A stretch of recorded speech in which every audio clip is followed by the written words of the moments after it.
2장 천지와 만물이 다 이루어지니라. 하나님이 그가 하시던 일을 일곱째 날에 마치시니 그가 하시던 모든 일을 그치고 일곱째 날에 안식하시니라. 하나님이 그 일곱째 날을 복되게 하사 거룩하게 하셨으니 이는 하나님이 그 창조하시며 만드시던 모든 일을 마치시고 그날에 안식하셨음이니라. 이것이 천지가 창조될 때에 하늘과 땅의 내력이니 여호와 하나님이 땅과 하늘을 만드시던 날에 여호와 하나님이 땅에 비를 내리지 아니하셨고 땅을 갈 사람도 없었으므로 들에는 초목이 아직 없었고 밭에는 채소가 나지 아니하였으며 안개만 땅에서 올라와 온 지면을 적셨더라. 여호와 하나님이 땅의 흙으로 사람을 지으시고 생기를 그 코에 불어넣으시니 사람이 생령이 되니라. 여호와 하나님이 동방의 에덴에 동산을 창설하시고 그 지으신 사람을 거기 두시니라. 여호와 하나님이 그 땅에서 보기에 아름답고 먹기에 좋은 나무가 나게 하시니 동산 가운데에는 생명나무와 선악을 알게 하는 나무도 있더라. 강이 에덴에서 흘러나와 동산을 적시고 거기서부터 갈라져 네 근원이 되었으니 첫째의 이름은 비손이라. 금이 있는 하윌라 온 땅을 둘렀으며 그 땅의 금은 순금이요 그곳에는 베델리엄과 호마노도 있으며 둘째 강의 이름은 기온이라. 구스 온 땅을 둘렀고 셋째 강의 이름은 히데겔이라. 아수르 동쪽으로 흘렀으며 넷째 강은 유브라데더라. 여호와 하나님이 그 사람을 이끌어 에덴 동산에 두어 그것을 경작하며 지키게 하시고 여호와 하나님이 그 사람에게 명하여 이르시되 동산 각종 나무의 열매는 내가 임의로 먹되 선악을 알게 하는 나무의 열매는 먹지 말라. 내가 먹는 날에는 반드시 죽으리라 하시니라. 여호와 하나님이 이르시되 사람이 혼자 사는 것이 좋지 아니하니 내가 그를 위하여 돕는 배필을 지으리라 하시니라. 여호와 하나님이 흙으로 각종 들짐승과 공중의 각종 새를 지으시고 아담이 무엇이라고 부르나 보시려고 그것들을 그에게로 이끌어 가시니 아담이 각 생물을 부르는 것이 곧 그 이름이 되었더라. 아담이 모든 가축과 공중의 새와 들의 모든 짐승에게 이름을 주니라.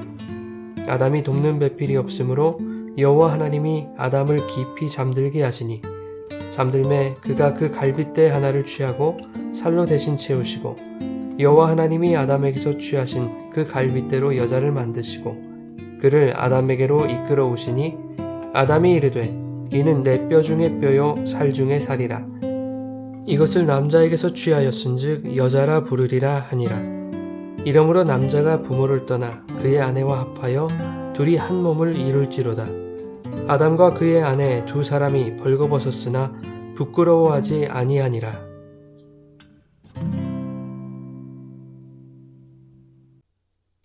창세기 1장에서 하나님은 지으신 모든 것을 보시고 심히 좋으셨다고 말씀합니다. 그리고 하시던 모든 일을 마치시고 일곱째 날에 안식하셨습니다. 하나님 보시기에 심히 좋은 것이 창조의 종착역인 안식으로까지 이어지고 있다라는 것을 알 수 있습니다. 오늘 본문인 창세기 2장에는 하나님이 에덴 동산을 창설하시고 거기에 사람, 곧 아담을 두셔서 에덴 동산을 경작하고 지키도록 하십니다. 하나님은 에덴 동산 중앙에 생명나무와 선악을 알게 하는 나무를 두시고 아담에게 명하시기를 동산 각종 나무의 열매는 마음대로 먹어도 좋으나 선악을 알게 하는 나무의 열매만큼은 먹지 말라고 하셨습니다. 그것을 먹는 날에는 반드시 죽는다는 것이었습니다.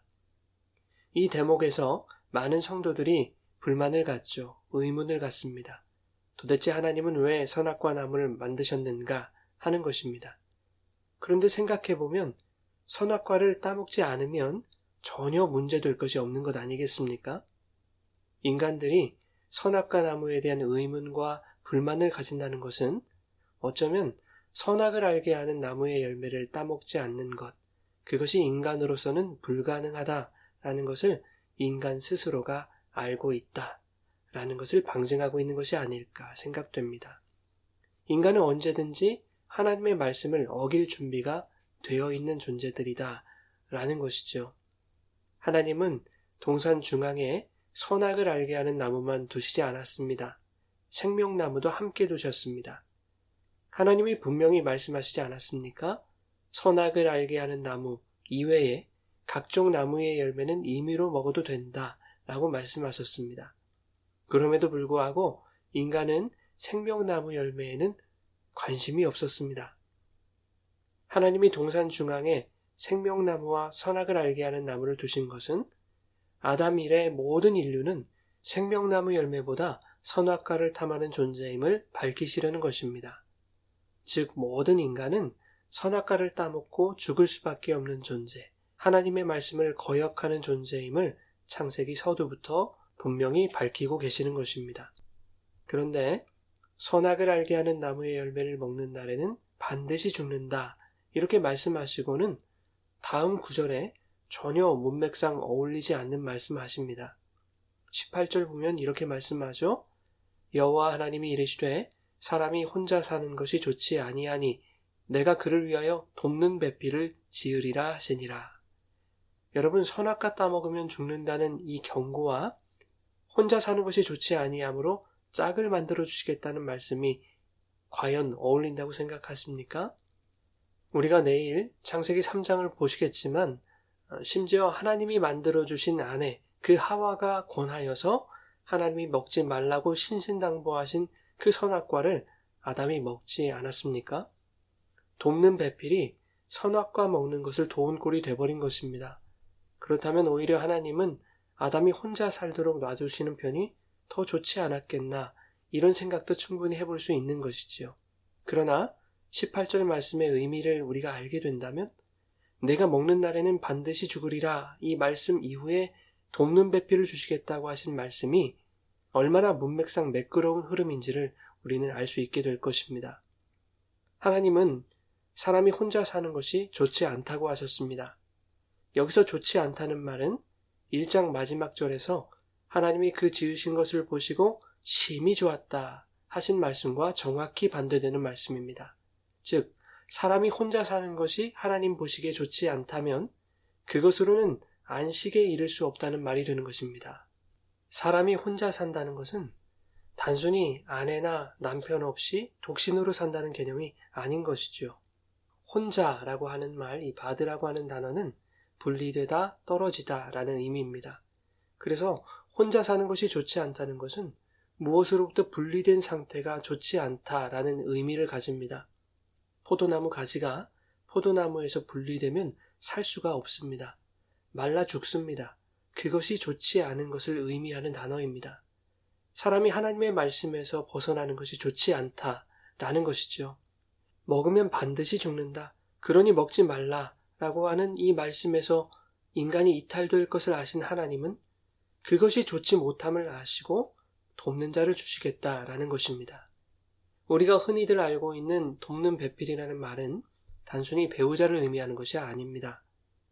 신약 성서를 히브리어로 번역한 성경이 있죠. 70인역이라고 하는데 그것에 의하면 이 돕다, 에제르라는 말이 성령, 파라클레토스로 번역되어 있습니다. 하나님의 말씀에서 벗어나서 좋지 못한 결말을 맞게 될 자, 정령 죽을 자들을 도우실 수 있는 분은 보혜사 성령인 것이죠. 그런가 하면 배필, 이 네게드라는 단어에는 배우자라는 의미는 없습니다. 무엇 앞으로, 눈에 띄는 곳으로, 보이는 곳으로, 즉 빛 가운데로 이끌어서 보여준다 라는 의미를 가지고 있습니다. 이 단어가 요한복음 16장 13절에서 잘 설명되고 있습니다. 진리의 성령이 오시면 그가 너희를 모든 진리 가운데로 인도하신다 라는 말씀입니다. 하나님은 인간이 당신의 말씀 안에 온전히 거할 수 없는 존재임을 아십니다. 그렇게 하나님과 분리된 상태가 얼마나 좋지 못한 결과를 가져올지도 하나님은 아셨습니다. 반드시 죽게 되는 그 상태가 지속되면 안 되겠기에 하나님은 택하신 자들에게 그들을 빛으로, 진리로, 말씀으로, 생명으로 인도하실 보혜사 성령님을 약속해 주신 것입니다. 그래서 그 성령 안에서 하나님 보시기에 심히 좋았더라의 그 상태로 회복하시기를 원하십니다. 마침내 모든 일을 마치시고 안식하시는 그날에 우리도 성부, 성자, 성령과 함께 그 영원한 안식의 영광에 참여할 수 있도록 우리에게 성령을 보내주신 것입니다. 오늘도 우리에게 약속하신 돕는 배필, 이 보혜사 성령님과 동행함으로 영원한 안식을 소망하며 빛 가운데 또 진리 가운데 거하는 복된 하루가 되시기를 예수님의 이름으로 축원합니다.